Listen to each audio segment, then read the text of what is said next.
Hi, welcome to my next video. First I wanted to show you the tools I'll be using this time. I will tell you more about them later.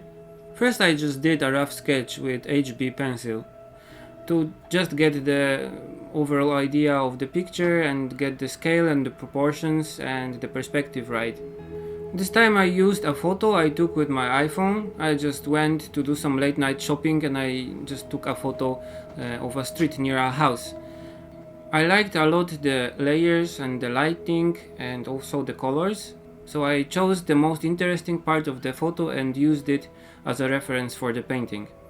After the simple sketch, I just used my COPIC Multiliner, the 0.5 thickness, to do the lines, and as I went I added details when it was needed. But I wanted to keep the picture kind of simple and just focus on the colors and the light. As the medium I used Saunders Waterford natural paper. It's a watercolor paper, 300 grams per square meter, cold press paper, and I use it a lot because I know it will work well with the Copic Multiliner and my paints. To color the picture I used my standard Schmincke 48 color set. I just updated it a little bit recently. I took out the both white paints. I almost never used them either way, so I replaced them with one red color, it's 361, the permanent red, and one green color, it's number 512, chromium oxide green. They are both really nice colors I can use without mixing with anything, so I like to paint with colors without mixing so much. This is the reason why I have so many colors in my palette in the first place. And you ask me a lot in the comments and in the messages I get about how I made this shadow or how I made this transition. But it differs a lot from brand to brand, from maker to maker. Even if you buy color that has the same name, it can be a little bit different and it can behave in a different way. So I would recommend to just test your watercolors. Use cheap watercolor paper to test all the combinations you can think of and just remember them. So for example, this one is nice for shadows or this one is nice for trees, and then you can control your colors better while you're painting. And also I always use a scrap watercolor paper I have on hand when I choose colors, and I test them before applying to my main painting that I'm doing right now. This is also really important for me while I work, and I just don't use the colors straight from the palette or straight from the mixing tray. I tend to test them on a scrap watercolor paper. It of course makes the process longer, but I can choose the colors more accurately.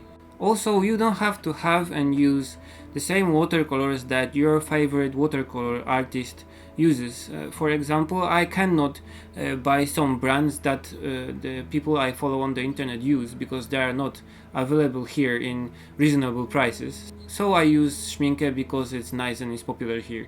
And I recommend this approach.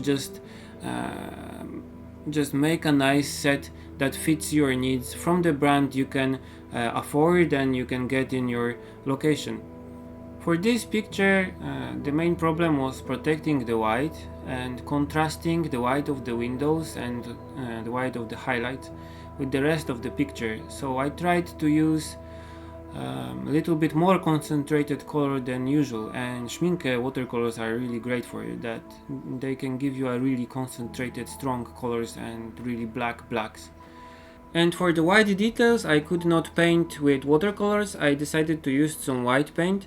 This time I used the poster color Nicker paint white that animation background artists use here in Japan.